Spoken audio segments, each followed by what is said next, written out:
हाँ, तो आप सभी को साइंस में रेलवे के लिए ग्रुप डी और टेक्नीशियन और एलपी के लिए, ठीक है ना, आप सभी को क्या क्या बता चुके थे? मात्रक बता चुके हैं, मापन बता चुके हैं, मापक के यंत्र अभी नहीं बताए हैं, और आज हम आप सभी को बताएंगे भौतिक राशियां, ठीक ना। तो सबसे पहले कुछ ना कुछ इसकी परिभाषा समझ लेते हैं, फिर उसके बाद फिर सवाल को जल्दी जल्दी सॉल्व कर लेंगे, और एक छोटा सा चैप्टर है, ठीक ना। हाँ, और इसको साथ साथ में बताते चलेंगे, जब पढ़ाएंगे कॉन्सेप्ट तो उसके साथ साथ में बताते चलेंगे। तो भौतिक राशियां देखिए दो तरीके की होती है, ठीक ना। कितने तरीके की भैया? दो तरीके की, ठीक है।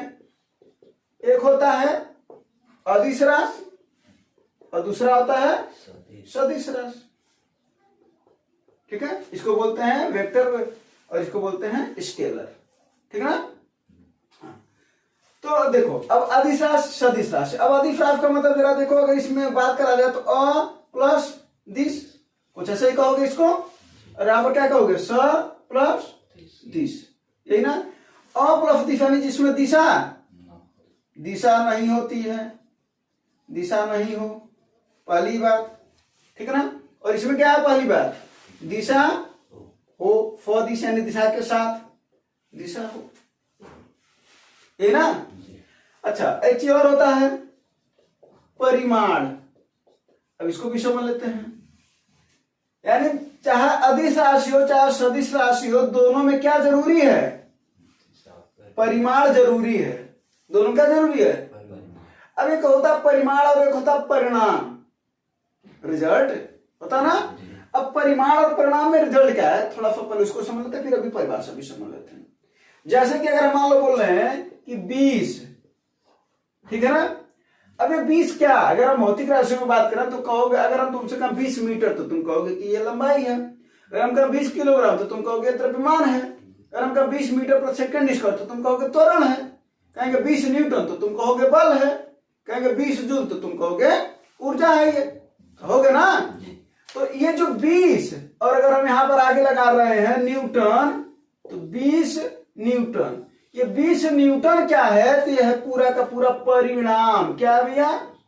परिणाम। और ये 20 क्या है? वो है उसका परिमाण, ठीक है। इस बात में भी अंतर समझ में आया? हाँ, चलो तो इसको समझिए रहना। तो बात कर रहे हैं भौतिक राशि दो तरीके की होती है, अदिश राशि और सदिश राशि। अभी इस पर क्वेश्चन कर लेते हैं जल्दी जल्दी, ठीक ना। अदिश राशि और सदिश राशि, इसमें क्या होता है? दिशा नहीं होती है लेकिन परिमाण होता है। सदिश राशि में दिशा भी होती है और परिमाण दोनों होते हैं, यानी इसमें दोनों होते हैं और इसमें मात्र परिमाण होता है लेकिन दिशा नहीं होता है, ठीक ना। अब उसके बाद फिर कुछ एग्जाम्पल होते हैं, ठीक ना। जैसे कार्य, समय, सब अदिश राशियां हैं। फिर वेग, विस्थापन, त्वरण, संवेग, आवेग, बल, बलाघूर्ण, ये सब क्या है? सदिश राशियां। तो अभी नोट करते हुए लिखवाते भी चलेंगे और उसको समझते हुए चलेंगे। तो पहला क्वेश्चन देखा जाए। तो पहला क्वेश्चन देखो क्या कह रहा है। कभी कभी ना परिभाषा भी पूछ लिया जाता है, ठीक है। तो अब चीजें समझ में आ गई होंगी, और पहले भी हम आप सभी को बता चुके हैं कि पहले क्या पढ़ाएंगे, कॉन्सेप्ट कुछ बता देंगे, फिर उस पर हम लोग सवाल सॉल्व कर लेंगे, है ना। चलो आज इनकी कहानी खत्म हो जाएगी। तो पहला क्वेश्चन क्या है? निम्नलिखित में से कौन सी अदिश राशि है? अब जरा बताओ। ऑप्शन दे रखा है, कह रहा है संवेग, द्रव्यमान, बल और वेग। कौन सी है? द्रव्यमान। तो संवेग, तो इसको लिखते भी चलो, तो ऐसे बना लो एकदम, एक तरफ बना लो अदिश राशि और एक तरफ बना लो सदिश राशि, ऐसे बना लो, ठीक है। और जो भी लिखाते चलेंगे उसको साथ साथ में करते चलना, और जो मिलता जाएगा भविष्य में जब पढ़ते चलना तो हम बताते चलेंगे ना, तो जो मिलता जाएगा उसको क्या करते चलना, एक जगह पर ऐसे उतार लेना, फिर उसको पढ़ोगे तो राशियों से अगर जब तुम्हारे प्रश्न आएंगे तो कोई भी दिक्कत होने वाली नहीं है, ठीक है भैया। चलो तो इसमें अदिश, आप देखो सदिश में कौन कौन लिख दोगे? संवेग, बल, सदिश में लिखो संवेग, बल, वेग, वेग, आवेग, हो गया, त्वरण, बल, बल तो लिख चुके हो ना, हाँ, बलाघूर्ण,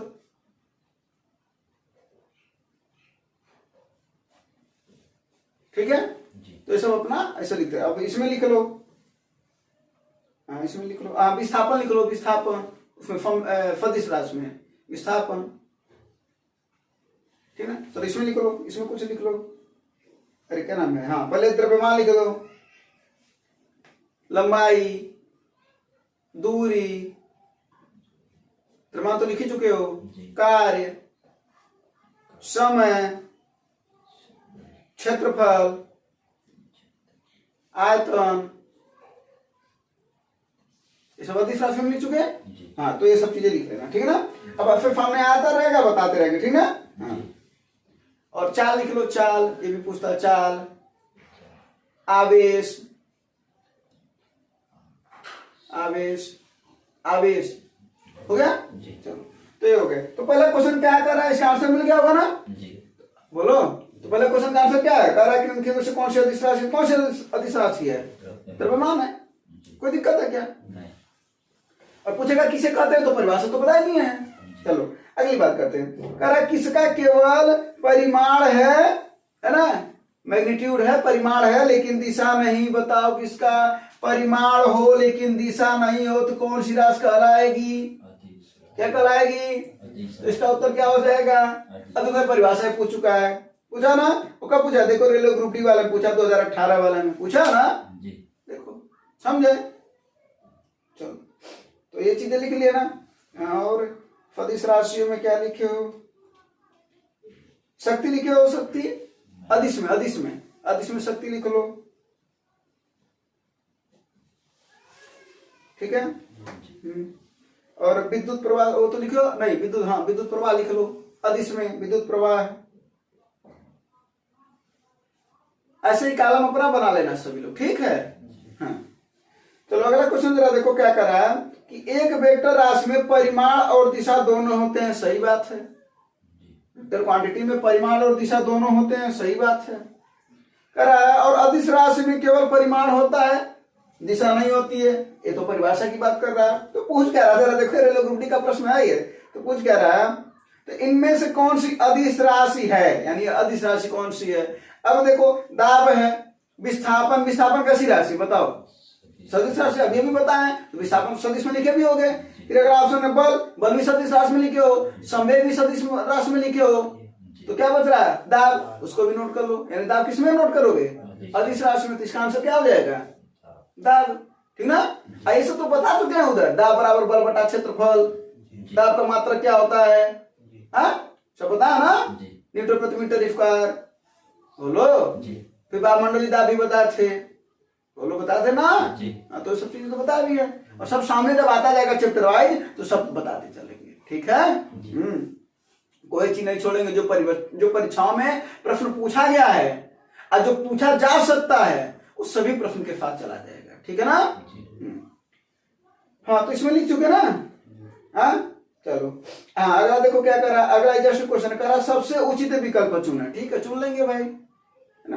करा संवेग में क्या होता है, अब बताओ पहले संवेग है कैसी राशि। पहली बात थोड़ा ऐसे इंट्रिक टाइप याद करो, जिसके अंतिम में ग आता है वो सदिश राशि होता है, क्या होता है।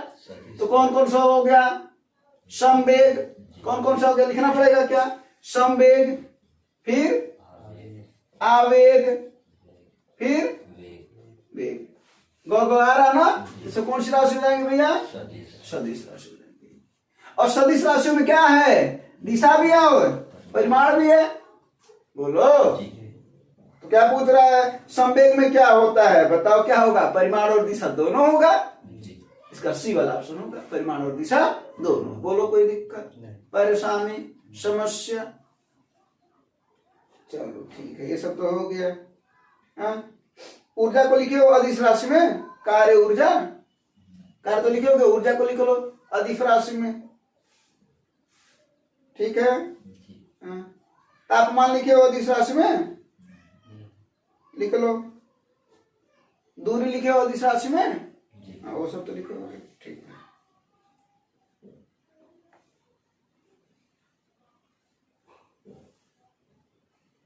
हाँ ये हो गया। अब अगले क्वेश्चन पर चलते हैं। अगला क्वेश्चन जरा देखो कर रहा है, कुछ राशियों के भौतिक गुण को दर्शाने के लिए उनके परिमाण के साथ दिशा भी निर्दिष्ट की जाती है। क्या कर रहा है, भौतिक राशि को क्या दर्शाने के लिए परिमाण के साथ दिशा भी निर्दिष्ट की जाती है। देखो क्या पूछ रहा है वो, यानी परिमाण के साथ दिशा, यही ना कह रहा है। कह रहा है इन प्रकार की भौतिक राशियों को क्या कहते हैं, क्या कहते हैं बता, है ना? कोई दिक्कत है? तो इस पर आंसर हो जाएगा सदिश राशि। कोई बात तो नहीं है ना इसमें?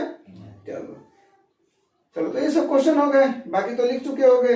हाँ, अब अगला जो क्वेश्चन है कह रहा है कि कार्य में, अब ये लास्ट क्वेश्चन है। अब बोले ना ये छोटा सा टॉपिक है लेकिन है तो और भी बड़ा, और इसको जब हम पढ़ा रहे थे उसके पहले तो भी हम बताते चल रहे थे कि कौन कौन सी राशि किसमें है, ठीक ना? तो ऐसे क्या कर लेना भाई, सारणी बना लेना। तुम लोग को क्या कर लेना है, सारणी बना लेना। अदिश राशि का अलग, सदिश राशि का अलग, परिभाषा नोट कर लेना, चीजें समझ में आ गया होगा। परिभाषा से भी क्वेश्चन बनाना, उसके बाद से क्या करना, उसको देखते रहना, एक बार, दो बार, तीन बार, चार बार देखते रहोगे, तुम्हें अपने आप दिमाग में चीजें क्या हो जाएगा, बढ़ जाएगा। फिर जब प्रश्न तुम्हारे सामने आएगा तो बड़े आराम से कर लोगे, ठीक है? अब पूछ रहा है कार्य में क्या होती है। एक बार बताओ, पहले बताओ कार्य को हम किस में लिखवाएं, कार्य कैसी राशि है? तो अदिश राशि में क्या होता है, परिमाण तो होता है लेकिन दिशा, तो इसका आंसर क्या हो जाएगा? सोचो, किसी भी प्रश्न का सॉल्यूशन इस बार नहीं दिए है ना, लेकिन इसके पहले कोई भी प्रश्न आता था पूरा सॉल्यूशन उसका समझाया जाता था। तो ये चैप्टर भी ऐसा ही है ना? यानी समझ ले देकर के देखा जाए तो याद करने वाला चैप्टर हो गया। बोलो हाँ? तो इसमें क्या कर रहा है, कार्य, तो कार्य अदिश राशि है, या अदिश राशि में लिखे हो तो अदिश राशि में क्या होता है, दिशा नहीं होती है, परिमाण होता है। तो कौन सा ऑप्शन होगा इसका, दिशा और दिशा नहीं होती है, परिमाण होता है, पहला ना? बस पहला ऑप्शन होगा इसका। कोई दिक्कत है, परेशानी, समस्या? तो मापक यंत्र बताना है, और उसके बाद से हम लोग चैप्टर फिर अपना शुरू करेंगे। यानी अभी मापक यंत्र बताना, आता ना मापक यंत्र, किसको किससे मापा जाता है, तो मापक यंत्र हम लोग पढ़ लिया जाएगा। उसके बाद से हम लोग फिर चैप्टर पढ़ा दिया जाएगा, और गजब का कॉन्सेप्ट के साथ पढ़ा जाएगा, एकदम थियरी के साथ।